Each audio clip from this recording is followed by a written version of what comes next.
Olá, tudo bem? Mais um episódio Nutri Explica. E hoje eu vim fazer uma recapitulação.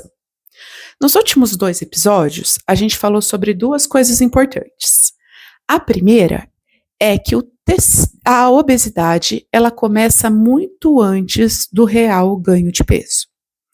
A segunda é que existe sim uma diferença metabólica e genética que faz com que você engorde comendo pizza e seu irmão não. E aí que tá o grande pulo do gato. Porque nesse próximo episódio, que a gente vai começar hoje, eu vou contar para você que o tecido adiposo é muito mais complexo do que ele realmente aparenta ser. Ele vai muito além do que um tecido de reserva. Você sabia?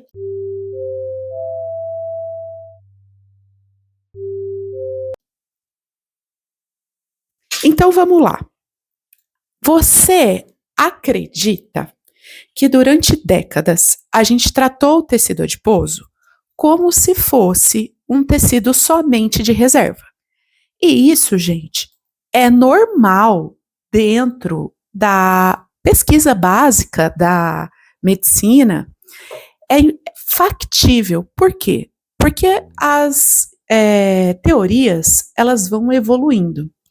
E a fisiologia dentro da área da saúde nunca foi estanque, principalmente com o advento da genética, né? Ficou muito mais evidente que o ambiente influencia e também a genética, né? A gente ficou sabendo mais como funciona todo esse mecanismo.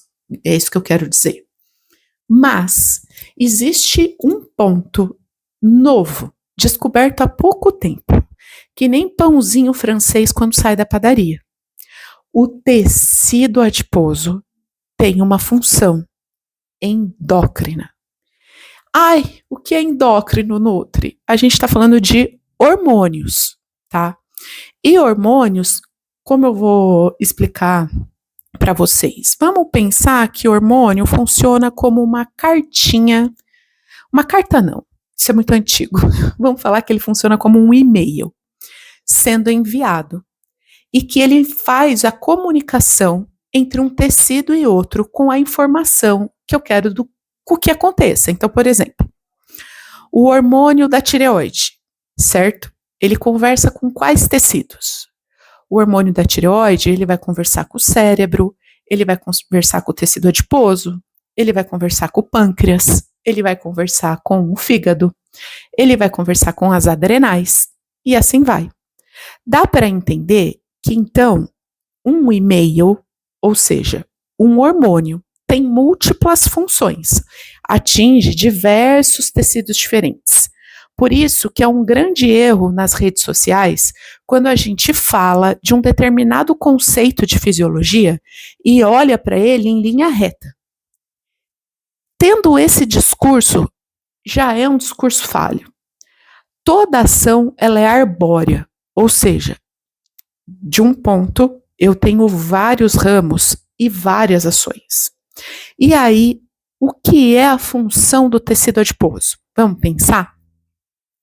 O tecido adiposo, ele vem mudando a sua função. Hoje ele é um órgão de característica endócrina que produz algumas moléculas que vão conversar diretamente com o seu cérebro e vão agir nos centros de fome e saciedade, né, fazendo com que você tenha mais fome ou menos fome. Ele vai ser um regulador metabólico. Por que eu falo isso? Porque ele ainda tem nesses componentes fatores que vão influenciar na inflamação. Ah, eu não vou dar nomes aos bois. Por quê? Porque aqui eu estou falando para leigos. E se eu começar a falar de citocinas, quininas, interleucinas e etc., vou fazer um bololô na sua cabeça que não vale a pena. O que vale é entender que o seu tecido adiposo conversa com o seu cérebro. Primeiro ponto. Segundo ponto, ele vai agir no seu essa informação, esse e-mail, ele vai diretamente para a caixa de entrada da região do seu cérebro que cuida da fome e da saciedade. E pode também levar informações inflamatórias, ou seja, olha, tem alguma coisa errada aqui. Manda um soldado. É isso aí, mais ou menos. E aí, esse tecido, ele somente confirma essa atividade intensa e arbórea que eu acabei de falar para vocês. Agora, se eu fosse fazer uma analogia, para ver se isso fica um pouco mais claro, pense o seguinte. Imagina uma fábrica, certo? Eu até escrevi, para não errar. Mas imagine uma fábrica. Ela funciona bem. Ela produz tudo aquilo que o corpo precisa, certo? E aí, ela adoece, de alguma forma, e começa a liberar muita fumaça e muita poluição. O tecido adiposo, ele vai funcionar de uma forma semelhante a essa fábrica.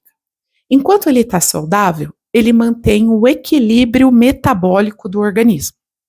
Se por algum motivo ele adoece, ele começa a liberar esses sinais inflamatórios. E isso vai confundir um pouco a informação que vai chegar lá no seu cérebro. E por quê? Porque esses sinais, eles acabam recebendo, o cérebro acaba recebendo essa mensagem de uma forma meio truncada e inadequada. O que acontece mesmo no tecido adiposo é que é assim.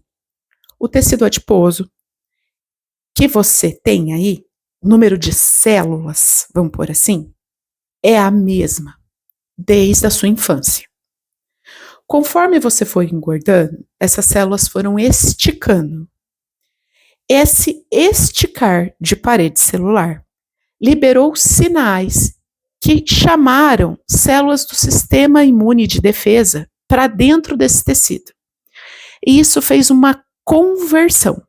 Um tecido que tinha uma corzinha marronzada acaba tendo agora uma cor mais esbranquiçada. E essa cor esbranquiçada é sinal de que lá dentro tem muito soldado que não deveria estar. E o sinal inflamatório acaba sendo maior do que o sinal metabólico.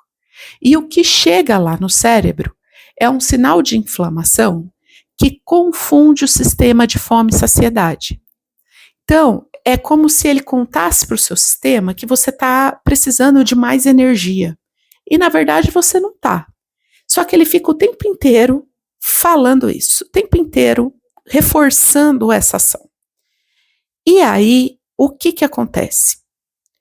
Acontece um tipo de fome que a gente chama de fome inflamatória.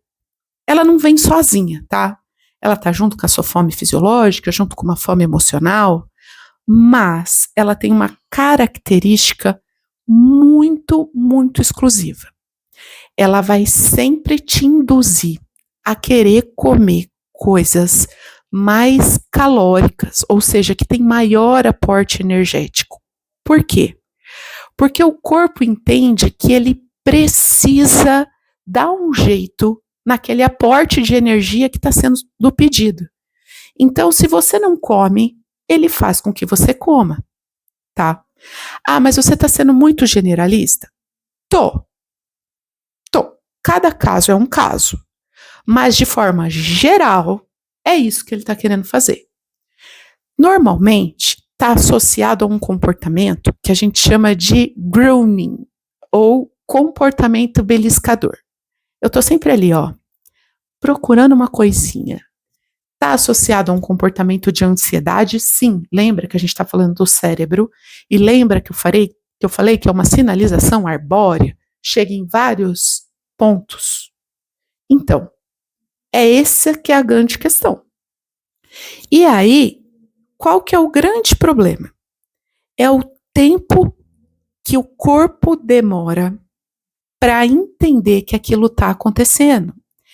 E quando eu faço uma dieta muito restritiva, ou seja, com muita baixa caloria, ou seja, aonde eu tiro muito, desde a minha questão comportamental, a minha questão nutricional propriamente dita, eu estimulo o meu corpo a querer manter aquela condição.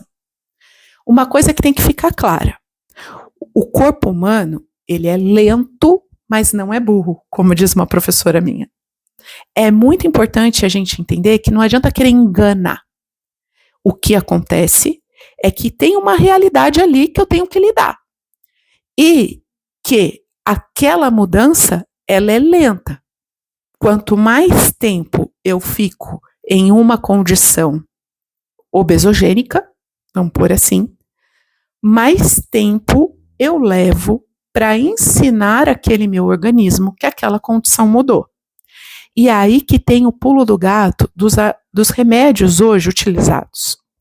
Se você está perdendo peso muito rápido, se você está comendo um aporte calórico e proteico muito baixo, se você não está praticando nenhuma atividade física e não está fazendo um acompanhamento adequado, as consequências virão.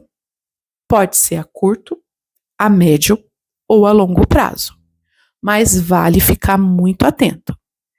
Nunca pare um tratamento de uma hora para outra, porque o seu corpo vai sim querer voltar àquela condição anterior. Então, não adianta nada eu tomar o meu remédio e não mudar hábitos, não mudar qualidade alimentar, não inserir novos hábitos. Entendeu? Vale muito.